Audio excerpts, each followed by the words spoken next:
আজকের মেনু এঁচোড় চিংড়ি। আলুটা সেদ্ধ করে ভেজে নিচ্ছি। সেদ্ধ করা আলুটা ভেজে তুলে নিলাম। সেদ্ধ করা এঁচোড়গুলো ভেজে নিচ্ছি।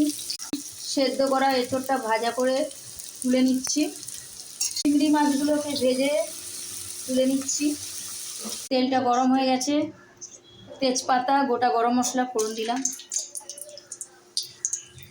তেলের মধ্যে টমেটো দিতে হবে, কুচনো একসঙ্গে পেস্ট করে রেখেছি আদা পেঁয়াজ লঙ্কা,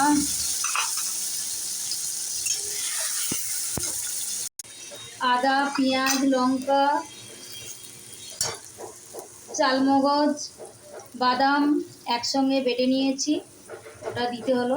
পরিমাণ মতো হলুদ দিতে হবে,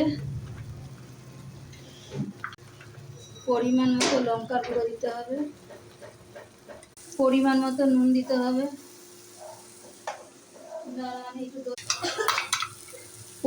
পরিমাণ মতো দই, টক দই দিতে হবে, পরিমাণ মতো একটু জল দিয়ে কষাতে হবে।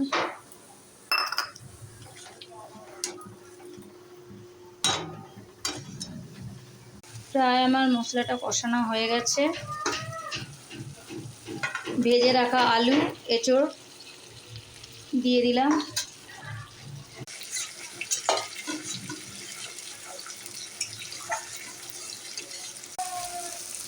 কষানো হয়ে গেছে, পরিমাণ মতো জল দিয়ে দিচ্ছি।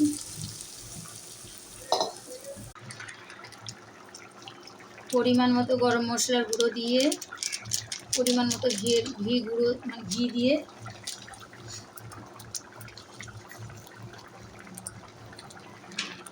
এঁচোড় চিংড়ি আমার কমপ্লিট। এঁচোড় চিংড়ি কমপ্লিট হয়ে গেছে।